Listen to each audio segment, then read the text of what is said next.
Tonight, the Orange Democratic Movement has announced its formal exit from the National Super Alliance, NASA, saying it is not tenable to sustain the troubled political outfit.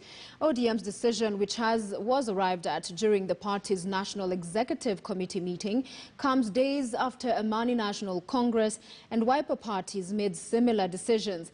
KTN's Emmanuel tour begins our broadcast tonight with what political pundits are calling the proverbial last nail on the NASA coffin.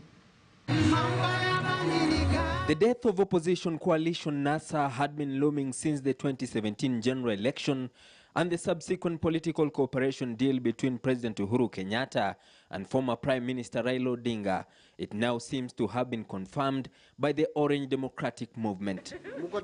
ODM's decision came after a 4-hour closed-door meeting of the party's National Executive Committee, chaired by the party leader Raila Odinga. NASA is the past.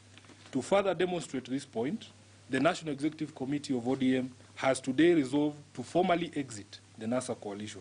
ODM now vowing to move on and look for new political allies ahead of next year's general election. For us as a party, we are saying it is now time for us to look to the future, to start discussions with potential new partners, to build a new movement that is going to be providing solutions to the problems that face our people as a country.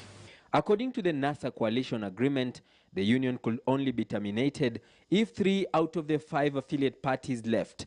The 5 NASA coalition members are ODM leader Raila Odinga, Wiper's Kalonzo Musyoka, ANC under the tutelage of Musalia Mudavadi, Moses Wetangula's Ford Kenya, and Chama cha Mashinani of former Bomet Governor Isaac Ruto.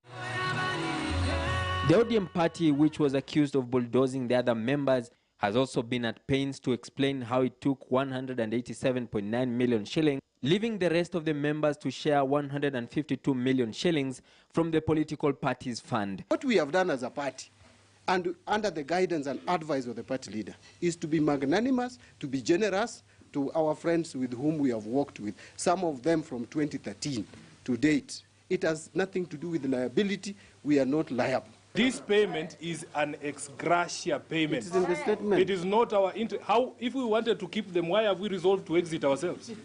It doesn't matter. It's a favor.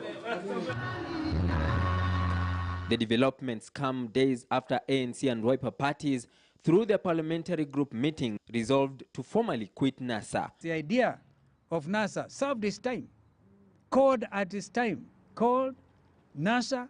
Now we are looking at One Kenya Alliance, and if somebody gives me a better formulation, I'm willing to listen. NASA is the past. NASA is history. It is the past. Let us now move forward. Odinga has announced that he will be making new plans ahead of 2022 State House race.